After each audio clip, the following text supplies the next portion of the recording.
Bien, buenas noches nuevamente a todas las personas que nos acompañan en este momento acá en la sala del grupo de lectura de Kierkegaard. Saludamos de nuevo a Ana María, a John, a Sandra que nos están acompañando aquí, así como a todas las personas que van a ver y están viendo estos videos en diferido en el canal de YouTube.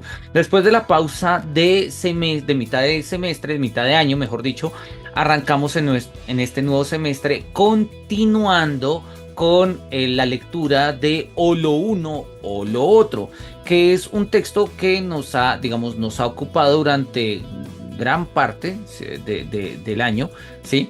De hecho, ya llevamos más de un año en estos encuentros y es básicamente el proyecto que nació hace un año de leer o lo uno o lo otro, un fragmento de vida. Ya hemos leído todos estos textos, el prólogo, que pues lo leímos como forma preparativa, el, dame un segundito. Leímos los Diabsalmata, leímos los estadios eróticos intermedios inmediatos, perdón, o el erotismo musical, que es una reflexión sobre la ópera de Don Giovanni. Hablamos del reflejo de lo trágico antiguo en lo trágico moderno, que es un análisis que él hace de Antígona, de dos versiones de Antígona, y donde él se pregunta cuál es la distinción entre, pues eso, entre la tragedia antigua y la tragedia moderna. Yo no sé si ustedes lo recuerdan, pero la tesis de Kierkegaard estaba en que en la tragedia antigua hay más sufrimiento y en la tragedia moderna hay más dolor. Y la diferencia que establece Kierkegaard entre ambos es que el sufrimiento es inmediato mientras que el dolor es reflexivo, ¿no? Lo que él llama la pena reflexiva, ¿no? Siluetas es el análisis de la desesperación ante la experiencia de la vida, en particular en tres casos femeninos, tres figuras femeninas, María Beaumarchais, Doña Elvira y Margarita. Leímos El más desdichado, que es un texto divertidísimo en el que pues entran en concurso, algo así como un reality, los más desdichados del mundo, a ver quién es el más desdichado, ¿sí? Y habíamos terminado con un texto que es muy interesante, un tanto árido en algunos momentos, pero muy divertido en otros, que es el del primer amor, que es una crítica que escribe Kierkegaard a un texto de Escribe, que es un autor danés que escribió una obra muy conocida en su época, pero ya a finales, mediados del siglo XIX, que se llamó El primer amor, ¿no? Entonces, mentiras, Escribe no era danés, Escribe era alemán o inglés. Bueno, tengo que revisar ahorita. Nos quedan dos textos y pues básicamente la idea de leer estos dos textos será lo que nos ocupe en el transcurso de este semestre. Nos corresponde leer ahora La rotación de cultivos, que es un texto maravilloso. Y luego El diario de un seductor, que es un texto largo, pero es un texto narrativo. Entonces eso cambia un poco las perspectivas. Todos los demás son más o menos escritos a manera de ensayo, de crítica literaria, de ejercicios reflexivos, salvo los diapsalmatas, que son como aforismos, o pues eso, diapsalmatas significan intermedios musicales, es decir, una especie a manera de antífonas, si se quiere. La rotación de cultivos también es un ensayo, pero el diario de un seductor es una novela epistolar, donde Kierkegaard va a reflexionar sobre lo que ha estado reflexionando todo el libro, que ya lo hemos visto desde el comienzo, es por qué él terminó con Regina, pero en particular bajo la figura de Don Juan y Cordelia, ¿no? Es una novela muy interesante, la leeremos en unas cuantas sesiones, vamos a mirar cuánto nos gastamos llegando de aquí a allá, y pues es una novela maravillosa, es una novela que muy disfrutable y me encantará mucho leerla acá. Vamos entonces a leer La rotación de cultivos, que está en la página 289 y acá estamos muy lejos. Y acabamos justamente a la página 289, que es la página 146 del PDF, con la rotación de los cultivos, ensayo para una doctrina de prudencia social. Yo creo que vale la pena tener en cuenta como ese calificativo, ¿no? ¿Qué significaría un ensayo, ¿sí? De, un ensayo para una doctrina de prudencia social. Oye, vamos a mirarlo con Kierkegaard. Acá hay unas notas de las versiones que él está tomando para su ensayo, digamos, sus versiones en griego y cómo se traducirían, pero bueno, eso ahorita no nos interesa. Vamos a arrancar. Y Kierkegaard arranca de una manera divertidísima, como suele arrancar Kierkegaard sus textos, así que arranquemos. Partir de un axioma, dicen gentes experimentadas, es siempre algo muy sensato, ¿sí? La filosofía arranca con principios. Yo me uno a ellas y parto del axioma de que todos los hombres son tediosos. Sí, ese es mi principio filosófico. Partir de un axioma, dicen las gentes experimentadas, es siempre algo muy sensato. Yo me uno a ellas y parto del axioma de que todos los hombres son tediosos. ¿O acaso habría alguien lo bastante tedioso como para contradecirme? Este axioma posee en grado máximo la fuerza de repulsión que siempre se le exige a lo negativo, la cual resulta ser propiamente el principio motriz. No es solo repulsiva, sino infinitamente espantosa, y quien se respalda en este axioma es por fuerza capaz de realizar descubrimientos con una celeridad infinita. Si mi afirmación es correcta, eso ahorita lo vamos a mirar. ¿Sí? ¿Qué significa un poco esto que está diciendo ahí de la celeridad infinita? Si mi afirmación es correcta, basta con que cada cual delibere consigo mismo con mayor o menor moderación, según quiera minorar o acelerar su ímpetus, hasta qué punto el tedio es pernicioso para el hombre. Y si uno se propone aumentar al máximo la velocidad del movimiento, incluso para riesgo de la locomotora, solo hace falta que se diga a sí mismo: el tedio es la raíz de todo mal. Es bastante curioso que el tedio, tratándose de un ser tan sosegado y plácido, disponga de una fuerza como esta para imponer movimiento. El efecto ejercido por el tedio es completamente mágico, solo que este efecto no es atractivo, sino repulsivo. Bien, lo que está diciendo Kierkegaard acá es muy sugerente y es muy llamativo. Kierkegaard habla del tedio. En algunas traducciones se traduce como el aburrimiento, ¿sí? ¿Cuál es la distinción entre tedio y aburrimiento? Hay una reflexión profunda en la filosofía del siglo XIX. En términos generales, nosotros podemos decir que es lo mismo. Hay momentos en los que, por ejemplo, Schopenhauer considera que es distinto, ¿sí? Donde podríamos pensar que el tedio tiene una dimensión existencial, mientras que el aburrimiento es más circunstancial, ¿sí? Heidegger, por ejemplo, tanto en Ser y Tiempo como en ¿Qué es metafísica?, va a poner el aburrimiento como uno de los templos de ánimo fundamentales del Dasein, por ejemplo, ¿sí? Entonces, bueno, acá la palabra tedio, aburrimiento, podemos tomarla como cualquiera de las dos, repito, o sea, pueden tomarla de una manera un poco amplia y pueden tomarla, repito, en este sentido. Esta idea de que el tedio es la raíz de todo mal se ha hecho muy famosa, sobre todo en términos del aburrimiento. Y repito, no soy muy conocedor en este punto en Kierkegaard. Yo he leído ambas versiones. La única traducción en español que he leído de este texto es esta. No tengo a la mano la versión de Guadarrama, que es la primera versión que se hizo, la primera traducción que se hizo. Habría que mirar si dice aburrimiento o no. Pero en la versión en inglés se dice boredom. Boredom, o sea, aburrimiento, en sentido estricto. Y entonces tendríamos algo así como: todos los hombres son aburridos. El aburrimiento es la raíz de todo mal. Tengamos acá aburrimiento como tedio, funciona más o menos de la misma manera, y yo creo que en nuestro contexto, en particular en hispanoparlante, funciona, ¿no? Porque cuando nosotros decimos algo es tedioso o algo es aburrido, estamos queriendo decir más o menos lo mismo. ¿Listo? Entonces, claro, ¿qué es lo que nos está diciendo Kierkegaard acá? Partir de un axioma es genial. Toda la gente que experimenta dice: hay que partir de un principio. Perfecto, yo parto de un principio. Todos los seres humanos son aburridos, ¿sí? Y dice: este axioma es repulsivo, o sea, aleja a la gente, ¿sí? Y no solamente a la gente, tiene la fuerza de lo negativo, como que tiene justamente, no es esta positividad, no es esta, digamos, no es este bright side, no es este lado luminoso, sino es algo repulsivo, es algo que aleja, es algo que mantiene distancias. Y sin embargo, él dice: me llama la atención porque quien asume este principio, ¿sí?, logra hacer descubrimientos con una celeridad infinita rara. Y nosotros lo entendemos, ¿sí? Una persona aburrida, ¿qué es capaz de hacer una persona aburrida?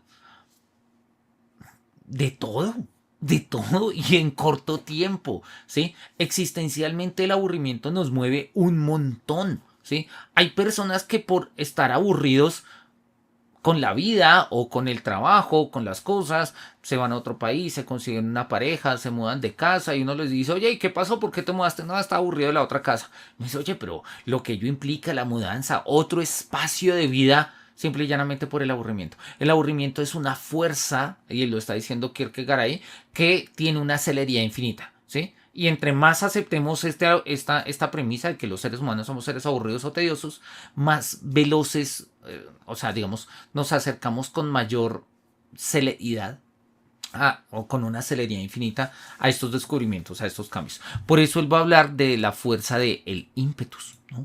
Según quiera minorar o acelerar este ímpetus, ¿no? El tedio o el aburrimiento, como ustedes lo quieran ver, es la raíz de todo mal. Una frase que vale la pena reflexionar. Para muchos es exagerada. Justamente ahorita en La Salle estoy dictando un seminario de un libro que se llama de un profesor noruego, perdón. Déjenme acá y se los comparto el título. La obra se llama Philosophy of Boredom, ¿sí? Philosophy of Boredom, que es un texto del profesor. Miremos a ver si lo. Ah, pero no lo estoy compartiendo. Denme un segundo. Acá. Ahora sí. Es este libro. Cuando tengan tiempo, consíganlos. O si quieren, me avisan y se los mando. Yo lo tengo en PDF. ¿Sí? Que es una filosofía del aburrimiento de Lars Svensson. Es un profesor noruego que tiene unos textos de divulgación muy interesantes. Y él considera, por ejemplo, que la palabra, a ver, que la tesis de Kierkegaard es como muy exagerada. No podemos decir que todos los males surjan del aburrimiento. Pero pues vamos a mirar un poco la postura de Kierkegaard y vamos a mirar qué es lo que él exactamente quiere decir. ¿Hasta qué punto es pernicioso el tedio? Lo reconoce todo el mundo respecto en los niños.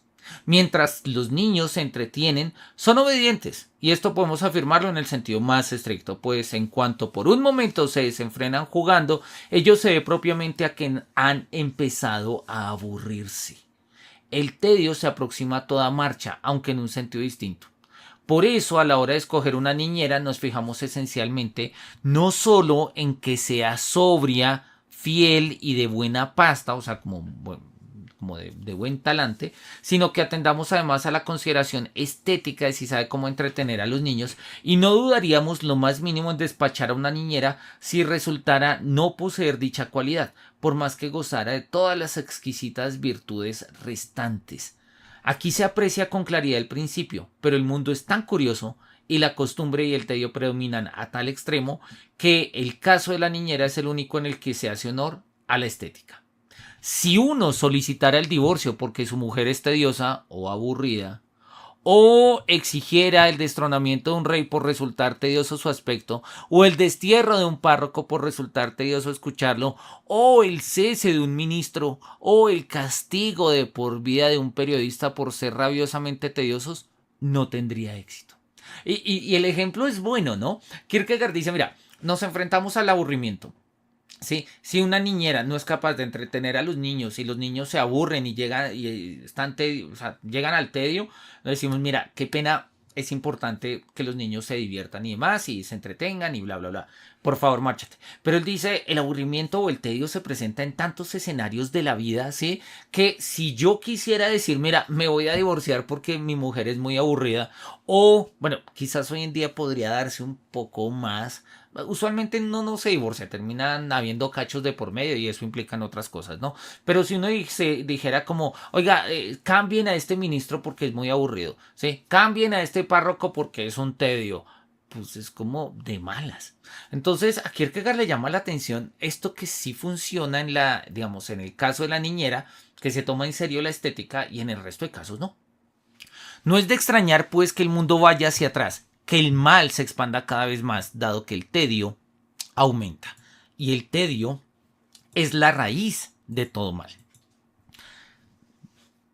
Tras esta pista, es posible ir desde que el mundo es mundo. Los dioses se aburrían y por ello crearon a los hombres. Los dioses se aburrían y por ellos crearon a los hombres. Adán se aburría porque estaba sola y por ello fue creada Eva. En ese instante entró el tedio en el mundo y en él fue creciendo exactamente en la misma medida en que crecía la población. Adán se aburría solo. Luego se aburrían Adán y Eva en conjunto. Luego se aburrían Adán, Eva, Caín y Abel en familia. Luego aumentó la población del mundo y las gentes se aburrieron en masa. Es maravilloso, ¿no? Es maravilloso. Para esparcirse consideraron la idea de construir una torre tan alta que traspasase el cielo. O sea, vamos a hacer algo chévere, vamos a hacer algo diferente, ¿sabes qué? Vamos a romperla. Vamos a crear una torre que llegue hasta el cielo, ¿sí? Esta idea es tan tediosa como alta era la torre. Y además es una prueba formidable de hasta qué punto el tedio predominaba. O sea, ¿en serio una torre? Con todas las cosas que pueden hacer, ¿en serio te vas a poner a hacer una torre así de grande? A ver, obviamente es un relato bíblico, pero Kierkegaard lo utiliza a ver, es la idea más tediosa que se le puede ocurrir a alguien, de voy a hacer la torre tan alta, tan alta, tan alta, que no se vea en el cielo y no es como, oye, a ver, no sé, hay playas, hay montañas, podemos caminar, podemos hacer juegos, podemos divertirnos, no, una torre. Luego se esparcieron por el mundo del mismo modo en que ahora se viaja al extranjero, pero siguieron aburriéndose. ¿Y qué consecuencias no había de tener este tedio? El hombre estaba en lo más alto y cayó a lo más hondo. Primero por Eva, después por la torre babilónica. Por otro lado, ¿qué demoró la caída de Roma? Pues panis et circenses, ¿no? Perdón, et circenses, ¿sí? O sea, pan y circo. Lo que hizo que Roma, dice Kierkegaard, no se cayera tan rápido era pan y circo, ¿sí? El entretenimiento. ¿Qué hacemos hoy en día? ¿Estamos atentos a algún medio de esparcimiento? Al contrario, precipitamos el derrumbe. Hay quien piensa en convocar una asamblea de estados generales. ¿Acaso es posible imaginar algo más tedioso, tanto para los caballeros participantes como para quien debe leer y escuchar noticias al respecto? Hay quien se propone mejorar las finanzas del Estado mediante el ahorro. ¿Acaso es posible imaginar algo más tedioso? En lugar de fomentar la deuda, se pretende amortizarla. Según mis conocimientos de política, resultaría muy sencillo para Dinamarca abrir un crédito de 15 millones. ¿Por qué nadie piensa en ello? De vez en cuando oímos que alguien es un genio y nunca paga sus deudas. ¿Por qué no podría un Estado hacer lo mismo si así se acuerda? Se abre un crédito de 15 millones y no se usa para amortización alguna, sino para la diversión pública. ¿Sí? Se utiliza como, no sé, pues para pasarla chévere, para hacer parques, festivales y demás. Agasajemos este reino milenario con gozo y alborozo. Así como ahora hay por doquier bolsas en las que dejar dinero, podría haber también por doquier cuencos en los que dejar dinero. Todo sería entonces gratis. La visita al teatro sería gratis, la visita a las mujeres públicas, la carrera al Dieserhaugen sería gratis, el propio entierro lo sería. Gratis sería el discurso que le dedicasen a uno. Gratis, digo, pues cuando se tiene dinero siempre a mano, todo es, en cierto modo, gratis. Sí, obviamente, a ver, pues esto es un Kierkegaard de un mundo precapitalista, o mejor dicho, el capitalismo ya estaba pegando fuerte a nivel mundial, pero Dinamarca todavía era digamos, era un país en vías de desarrollo, lo que llamaríamos hoy en día, ¿no? Entonces, bueno, son estas hipótesis, que son hipótesis, a ver, quizás económicamente no sean muy sensatas, pero lo que está mostrando Kierkegaard es un tema existencial muy lúcido y que no deja de tener alcances políticos y demás. Y tiene que ver justamente con esto, ¿no? Muchas veces la deuda del Estado termina saldando las cuestiones más aburridas, ¿sí? Kierkegaardianamente hablando, que uno dice son necesarias, o a veces ni siquiera lo son, pero ni siquiera es un tema de disfrute. Hace unos años, ya un poco, varios años, se publicó un libro que se llamaba, no sé si ustedes lo recuerden, se llamaba La historia de las cosas. La historia de las cosas. Ahí de Annie Leonard, creo que se llama la escritora. Annie Leonard, La historia de las cosas. No es esto. Bueno, el libro se llama La historia de las cosas y la autora es, no, sí, tal cual, Annie Leonard. Ahí me confundí un poco el asunto. Annie Leonard es la escritora de La historia de las cosas, es una economista. El título dice de cómo nuestra obsesión por las cosas está destruyendo el planeta, nuestras comunidades y nuestra salud y una visión del cambio. Incluso hay un video en YouTube que pues recomiendo ahí como que le echen una mirada de la historia de las cosas, ¿sí? Es este, ya lleva 11 años, 14 años. Es un video muy interesante de unos 20 minutos y Annie Leonard en ese video va a decir lo siguiente, ahí la tenemos como haciendo su presentación. Dice, estamos dispuestos a acabar con el mundo, ¿sí? Y uno dice, oye, pero por lo menos fuimos felices, o sea, nos lo gozamos, aunque sea, ¿sí? O sea, no, se acabó el petróleo, se acabó el agua, pero oye, la verdad la pasamos bien. Y dice, no, lo peor es que no, lo peor es que no, ¿sí? O sea, se acabó el agua, se acabó el petróleo, estamos ingiriendo una cantidad absurda de plásticos, estamos explotando a los animales, agotamos las reservas hídricas, ¿sí? Contaminamos el aire y lo peor es que no la pasamos bien. No, o sea, ni siquiera eso valió la pena. Y es una reflexión, digamos, muy parecida a la que está estableciendo Kierkegaard, ¿sí? Y como lo vamos a mirar más adelante, el problema del tedio, del aburrimiento, es que establece una dialéctica de la cual es muy difícil salir. La propuesta es, a ver, no es que sea muy difícil salir de propuestas lógicas. Lógicamente es, de hecho, es el título del libro, La rotación de cultivos, que ya vamos a mirar de qué va.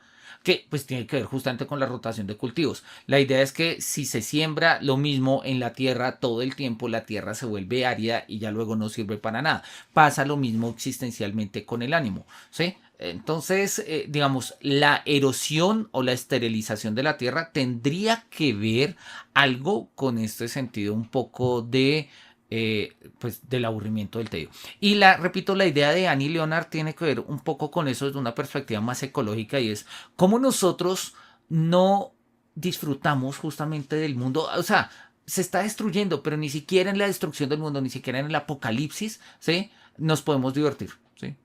Eh, y eso es interesante. Eso es una perspectiva interesante que, bueno, ahí estamos mencionando con Kierkegaard, ¿no? A nadie le estaría permitido ostentar posesiones fijas. Solo conmigo debería hacerse una excepción. Obvio, es Kierkegaard, es un diletante y pues obviamente está mamando gallo, ¿no? Me reservaría unos 100 reales diarios en el Banco de Londres, por un lado, porque no puedo disponer de menos. O sea, me los merezco. ¿Sí? Hoy en día se llama el merecimiento. Y si quieren ver un filósofo con merecimiento, pues mira, ahí está Kierkegaard, ¿sí? Como maestro del merecimiento. Vamos a ponerlo ahí porque me gusta la idea, ¿no? Maestro del merecimiento. Me los merezco. Si no me merezco menos, no me merezco eso de que me den menos. ¿Sí? Me merezco 100 reales diarios en el Banco de Londres. ¿Sí? Por otro lado, porque yo soy quien tuvo la idea y finalmente porque uno nunca puede saber si para cuando hubiese dado con una nueva idea los 15 millones ya se los habrían gastado. ¿Qué tendría como consecuencia este bienestar? Lo más grandioso afluiría hacia Copenhague. Los artistas, los actores y las bailarinas más grandes. Copenhague se convertiría en una nueva Atenas. ¿Qué consecuencia tendría esto? Todo hombre adinerado se instalaría en esta ciudad. Entre otros, también el emperador de Persia y el rey de Inglaterra vendrían hasta aquí. He aquí mi otra idea. Alguien se apodera de la persona del emperador. Quizás alguien diría que hay tumultos en Persia. Un nuevo emperador ocupa el trono. Algo que ha ocurrido tantas veces antes y el antiguo emperador es despreciado. En este caso, mi idea es que sea vendido al turco, pues éste sabe bien cómo sacar de aquel algún dinero. A ello cabe añadir aún otra circunstancia en nuestros políticos, perdón, a ello cabe añadir aún otra circunstancia que nuestros políticos parecen perder por completo de vista. Dinamarca es el punto de equilibrio de Europa. A ver, creo que lo estamos notando. Kierkegaard está siendo profundamente irónico, ¿no? Además, Dinamarca jamás ha sido el punto de equilibrio de Europa y de hecho Dinamarca, si lo vemos en el mapa, es un apéndice de Europa, ¿sí? Pero bueno, resulta imposible imaginar una existencia más feliz que esta. Y lo sé por experiencia propia. En una ocasión, yo era el punto de equilibrio de una familia. Podía hacer lo que quisiera, que nunca repercutía en mí, sino siempre en los otros. ¡Ah! Ojalá mi discurso penetrase en vuestros oídos, vosotros que ocupáis los más altos cargos a fin de aconsejar y aconsejar, vosotros, varones del rey y de su pueblo, sabios y juiciosos ciudadanos de todas las clases, mirad de una vez a vuestro alrededor. La vieja Dinamarca se derrumba, es fatal, se derrumba de tedio. Esto es lo más fatal de todo. Y yo creo que en medio de la ironía, Kierkegaard saca su idea, que en el fondo es una especie de denuncia social, Y yo creo que es algo que a nosotros, digamos, sobre todo en el contexto colombiano y sobre todo en el contexto urbano, nos aplica. En nuestras ciudades termina habiendo tanto que hacer que no hay nada para hacer. ¿Sí? Y no es por la sobreoferta, no es únicamente por la sobreoferta que uno se siente un poco desorientado y demás, es básicamente porque el ritmo de la ciudad lo consume a uno, ¿sí? Las vueltas, el tráfico, el transporte, ¿sí? Y claramente yo creo que no tengo mucha experiencia en Medellín, Sandra, pero Bogotá puede llegar a ser, en muchos casos podría ser una ciudad muy divertida, pero yo creo que para muchos bogotanos es una ciudad que se derrumba de tedio. Es una ciudad que se desgasta entre los trancones, ¿sí? Bogotá está a 2 horas de Bogotá, dicen por ahí. Es una ciudad que se desgasta como en la misma competencia por el trabajo. Es la misma ciudad que se desgasta buscando un apartamentico con un poquito más de luz, así que tenga el precio del metro cuadrado más alto de toda Latinoamérica, ¿sí? De verdad, o sea, un metro cuadrado de luz, ¿vale eso? En Bogotá, porque pues podemos ir un poco al norte, un poco al sur, un poco al oriente, al occidente, salirnos de Bogotá y tenemos otras cosas, pero de una u otra forma nos aferramos a Bogotá y ese aferrarnos resulta un tedio, ¿sí?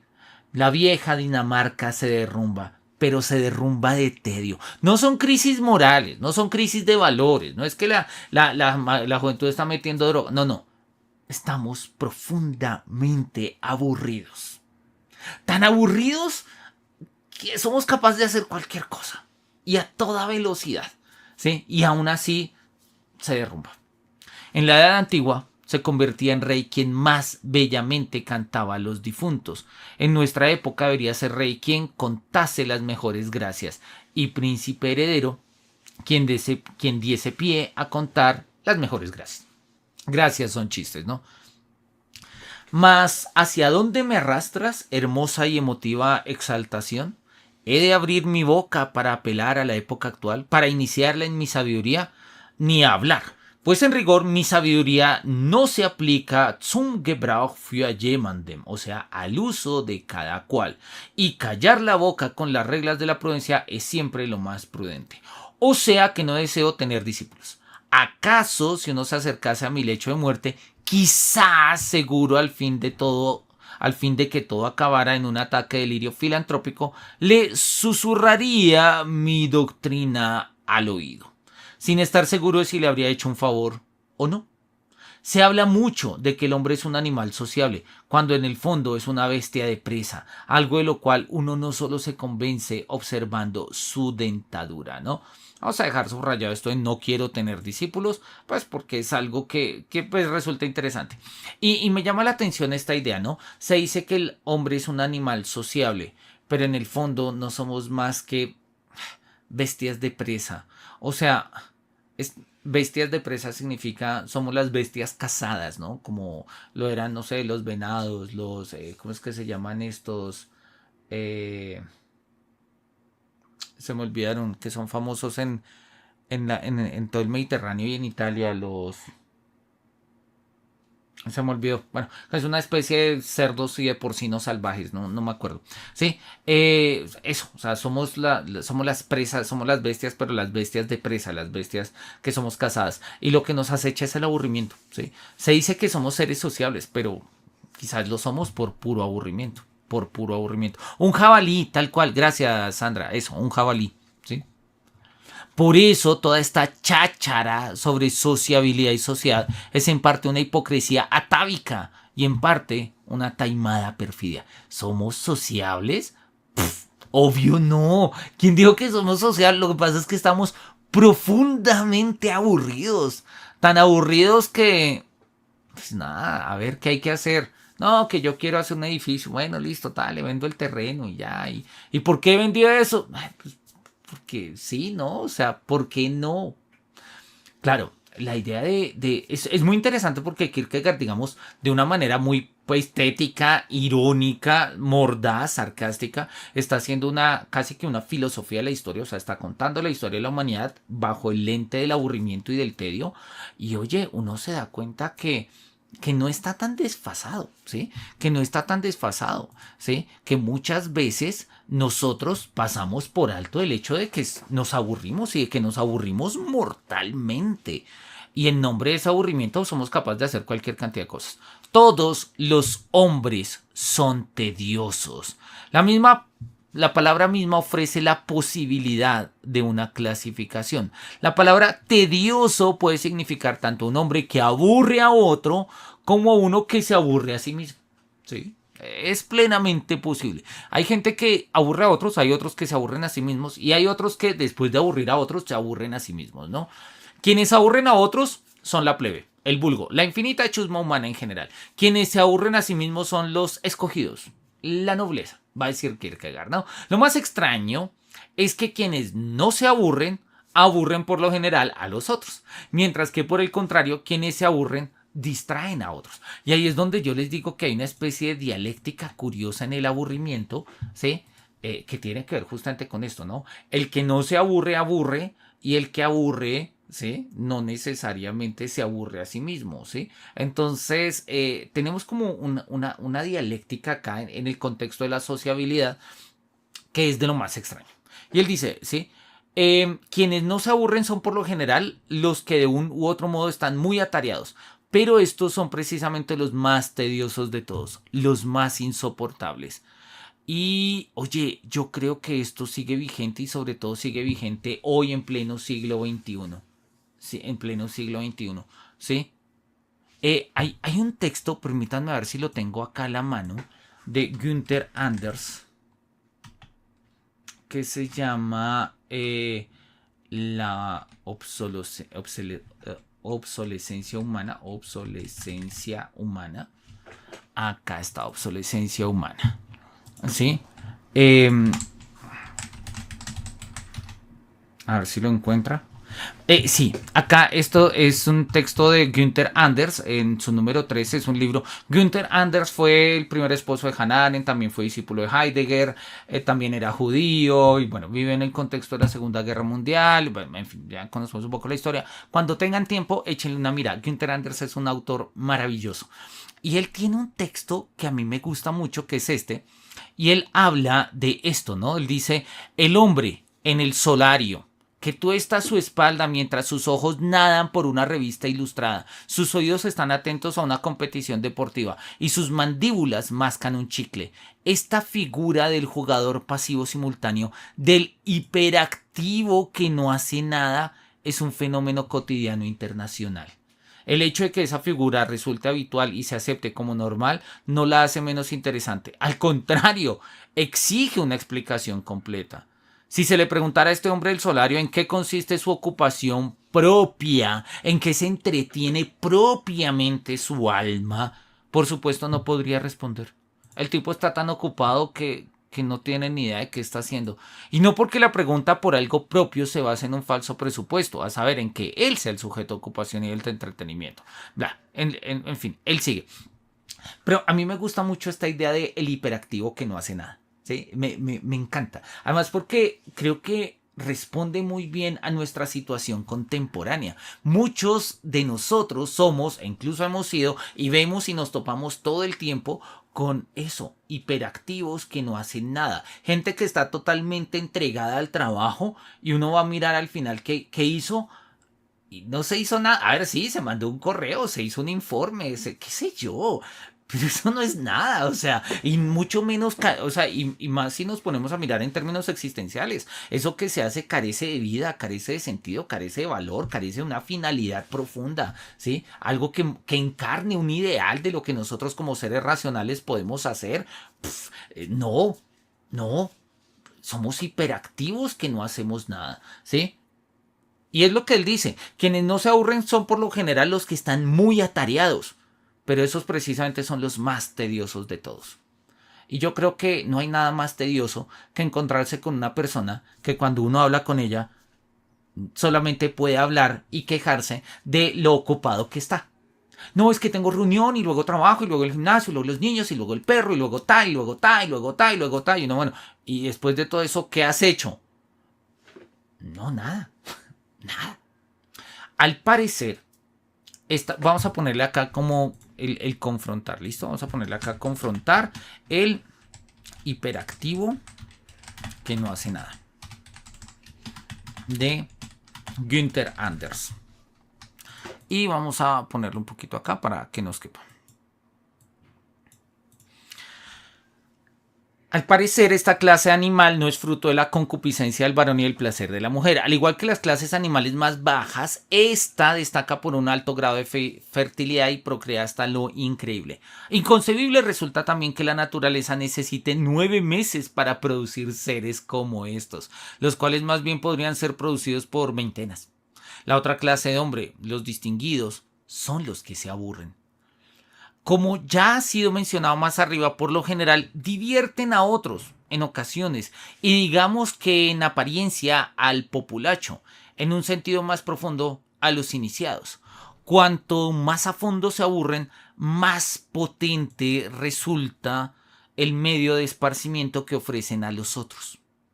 Cuanto más a fondo se aburren, más potente resulta el esparcimiento que ofrecen a otros. También cuando el tedio alcanza su grado sumo, ya que entonces o bien esta es su determinación pasiva, mueren de tedio, o bien esta es su determinación activa, se pegan un tiro por curiosidad.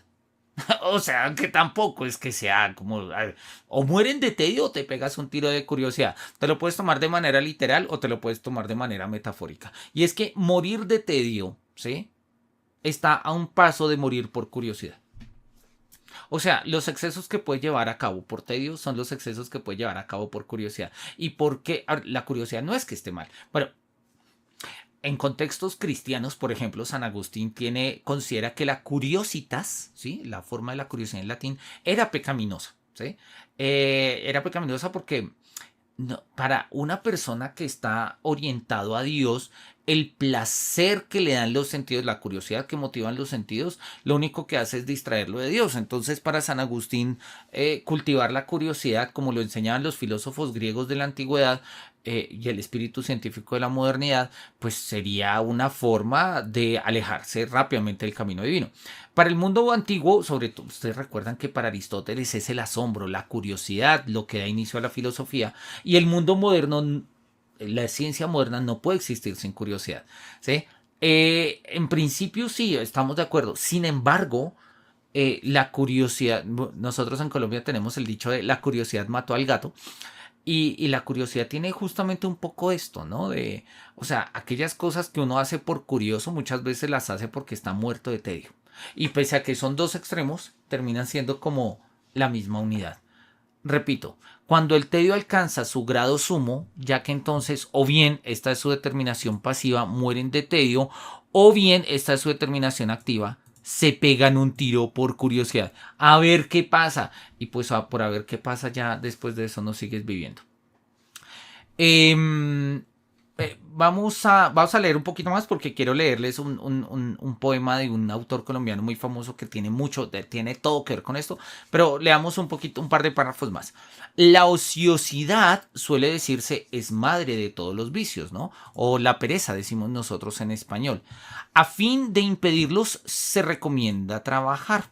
Sin embargo, se desprende tanto de la temida ocasión como del medio recomendado que las cosas así vistas corresponden a una extracción muy plebeya. La ociosidad como tal no es en modo alguno madre de ningún vicio. Al contrario, se trata ciertamente de una vida divina, ¿sí? La vida del ocio, y eso ya lo había dicho Aristóteles, ¿sí? Es la vida más alta que puede tener un hombre. Además, porque implica que no, es un hombre que no tiene que preocuparse, o sea, es un ser humano que no tiene que preocuparse por sus condiciones materiales de vida. Pues porque, no sé, tiene privilegios, qué sé yo, tiene plata, tiene fincas, tiene esclavos, etcétera. Entonces no tiene que preocuparse y puede dedicarse a la contemplación teórica, ¿sí? Si es que uno no se aburre. Si es que uno no se aburre, porque justamente ahí es donde está el quid del asunto. Esto podría ser, ¿sí? O sea, el punto no es que la ociosidad sea la madre de todos los vicios, no, la ociosidad puede ser la madre de las grandes virtudes, si uno no se aburre. Si la ociosidad puede dar pie a que uno pierda su fortuna, etcétera, pero la naturaleza noble no teme nada de eso, sino aburrirse. Los dioses olímpicos no se aburrían, vivían felices en plena ociosidad. Una belleza femenina que ni cose, ni hila, ni plancha, ni lee, ni hace música, es feliz en ociosidad, pero no se aburre. La ociosidad está lejos de ser la madre de todos los vicios, que más bien es lo verdaderamente virtuoso. El tedio, eso sí, es la raíz de todo mal, y a este es al que hay que mantener a distancia. A distancia. La ociosidad no es el mal. Más bien cabe afirmar que quien no tiene sentido de la ociosidad muestra con ello que no ha alcanzado lo humano. Y esto me encanta. Y esto es una tesis de Kierkegaard maravillosa, precisamente porque vuelve y juega, tiene mucho que ver con esto del hiperactivo, el hiperactivo que no hace nada, ¿sí? Y es la idea que la vida humana conoce el ocio, conoce el ocio. Odo Marquardt tiene un textico, creo que con Sandra y con Ana María lo leímos en hermenéutica. Tiene un textico muy bello que se llama Pequeña Filosofía de la Fiesta. Pequeña Filosofía de la Fiesta. Y en ese texto Marquardt dice que los dioses tienen solo domingo, ¿sí? Los animales tienen solo días entre semanas, ¿sí? O sea, es pura cotidianidad. Lo de los dioses es pura fiesta y excepcionalidad. El mundo humano es sensibilidad para lo cotidiano, pero también es sensibilidad para lo excepcional. No podemos ser solo cotidianos, ¿sí? O sea, nos morimos de tedio en el trabajo, pero tampoco es pura festividad. Podríamos morirnos de tedio en la fiesta, ¿sí? Y creo que todos hemos estado en fiestas y en parrandas y en reuniones y en eventos que son un tedio, ¿sí? Justamente la sensibilidad al ocio, que en este sentido, como lo dice Marquardt, en términos de una filosofía de la fiesta, hemos alcanzado lo humano. Tener sensibilidad para el ocio es ser sensible para lo humano. Hoy en día hay una especie de, no sé, casi que de imperativo, diría yo, de estar ocupado. De estar ocupado. ¿Sí? Y lo vemos desde los chiquitos, ¿no? Entonces los niños van al colegio y por las tardes les ponen taller de fútbol y por las noches refuerzo escolar y los sábados van a tenis y los domingos van a caminatas, a Boy Scout y ¿sí? Y como que están tan atareados que en algún momento, es como en algún momento, oye, déjame tranquilo en algún momento, déjame vivir, a qué horas voy a vivir, a qué horas voy a jugar, a qué horas voy a pensar, ¿no? Vean ustedes lo que va a decir Descartes al final del discurso del método. Es que es exactamente el último párrafo del discurso del método que me parece precioso y tiene todo que ver con Kierkegaard, todo. Kierkegaard lo dice de esta manera: la ociosidad no es el mal. Más bien cabe afirmar que quien no tiene sentido de la ociosidad muestra con ello que no ha alcanzado lo humano. Y dice Descartes al final del discurso del método, ¿sí? Dice, esta declaración que aquí hago, bien sé que no ha de servir a hacerme considerable en el mundo, mas no tengo ninguna gana de serlo, y siempre me consideré más obligado, o sea, más agradecido, con los que me hagan la merced de ayudarme a gozar de mis socios sin tropiezos, que con los que me ofrezcan los más honrosos empleos del mundo. Siempre estaré más agradecido con quienes me permitan gozar del tiempo libre que con aquellos que me den trabajos, así sean los trabajos más honrosos del mundo. Descartes va a decir, si no fuera por el tiempo libre, yo no hago esto. Yo no hago esto. Y lo que nos está diciendo Kierkegaard es justamente eso. El tiempo libre no es, o sea, el ocio, la pereza no es la madre de todos los vicios. La raíz de todos los males es el tedio. Al contrario, el ocio es una forma de sabernos humanos, de entendernos como humanos. Y eso es clave. Y eso es clave y Kierkegaard lo quiere mostrar justamente ahí. Un segundo, acá dice que tenemos un chat. No, listo, ahí está. Bien. Volvamos entonces acá al texto. Nos dice Kierkegaard lo siguiente.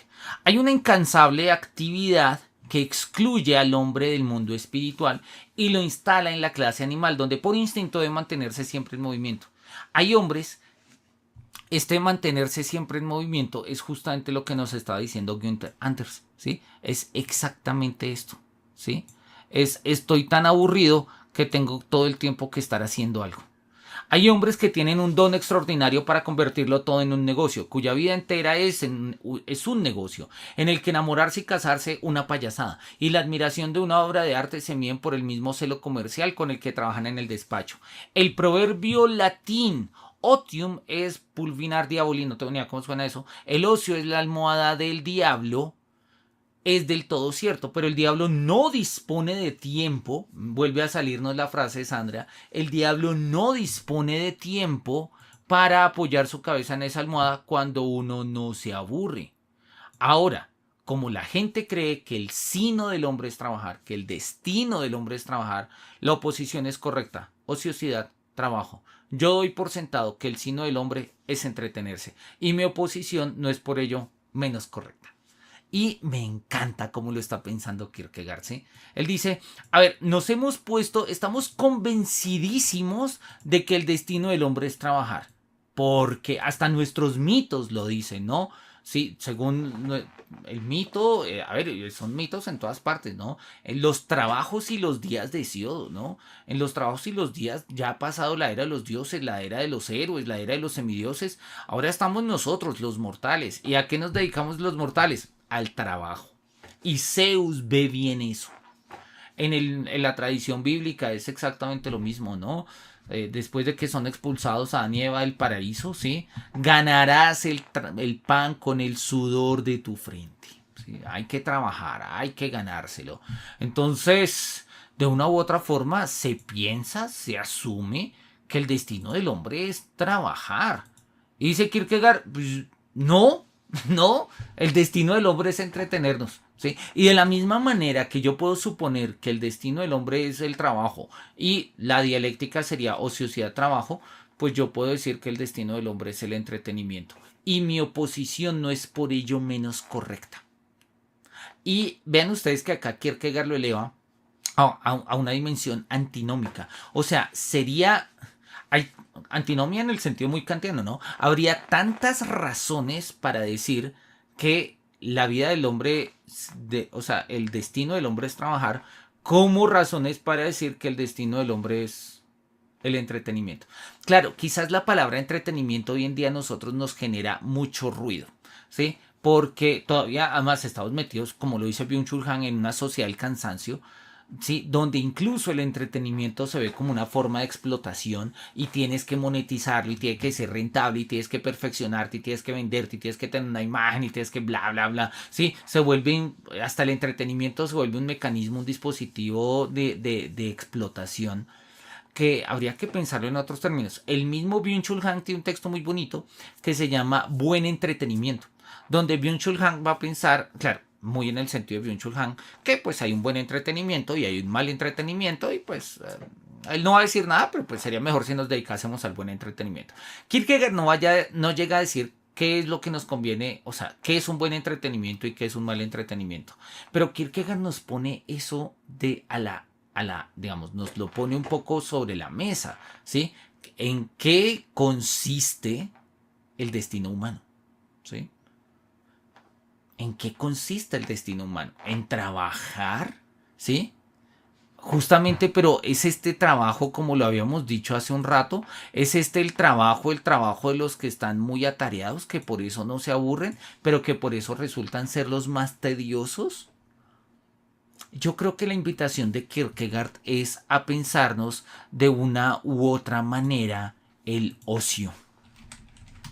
Y pensarnos acá el ocio es una invitación muy, muy lúcida, por un lado, ¿sí? Y es también como una invitación a que nosotros, un segundito, a que nosotros nos pensemos qué es lo que significa para nosotros el sentido de la vida. ¿Qué es lo que significa para nosotros hacer lo que hacemos? Ya se nos va acabando el tiempo, quiero terminar con esto. Hay un texto muy bonito de un filósofo teólogo alemán, él murió ya hace varios años, que se llama El ocio y la vida intelectual. El ocio y la vida intelectual. Y son unas lecciones que va a dar este señor. Él era un teólogo católico. Creo que él muere como en el 99, 98, si mal no estoy. Y escribe un texto muy bonito que se llama, pues esto, la vida, el ocio y la vida intelectual. Y tiene este epígrafe de Platón, de las leyes, que dice lo siguiente: pero los dioses, compadeciéndose del género humano nacido para el trabajo, han establecido para los hombres festivales divinos periódicos para alivio de sus fatigas. Y les han dado como compañeros en estas fiestas a las musas y a Apolo que les preside y a Dionisio para que nutriéndose del trato festivo con los dioses mantenga la rectitud y sean equitativos. La tesis de Platón es bellísima. Una vida de entretenimiento nos hace morales. Tradicionalmente el mundo moderno lo ha leído al revés. Una vida del entretenimiento me vuelve inmoral y es la vida del trabajo la que me vuelve moral, ¿sí? Pero la lectura de Platón es otra y en este sentido se parece mucho a la lectura de Kierkegaard. Y yo creo que hoy en día pensar justamente que es aquello que nos entretiene se vuelve como una tarea. Y yo creo que es parte del legado de lo que Kierkegaard nos quiere mostrar hoy. ¿Listo? Entonces, bien, vamos a dejarlo ahí porque pues el texto sigue y es muy interesante. Hemos leído 5 páginas, no está mal, ¿sí? Pero me parece muy interesante como para retomar esta primera lectura. Entonces vamos a dejar en este punto la lectura de la rotación de cultivos. Vamos a seguir pensando un poco a propósito del entretenimiento, del destino de la vida humana en términos del trabajo. Vamos a seguir pensando si es el tedio la raíz de todos los males y mirar cómo esta reivindicación del ocio puede resultar significativa para nosotros. Todo ello lo seguiremos tratando la próxima sesión de este encuentro, al cual ustedes están completamente invitados y pues quienes no nos puedan acompañar siempre pueden seguirnos en las grabaciones de YouTube. No me resta sino agradecer a las personas que están acá en sala y nos veríamos dentro de 8 días. Muchas gracias por estar acá, que los cielos nos miren con su beneplácito y una buena noche para ustedes. Hasta luego.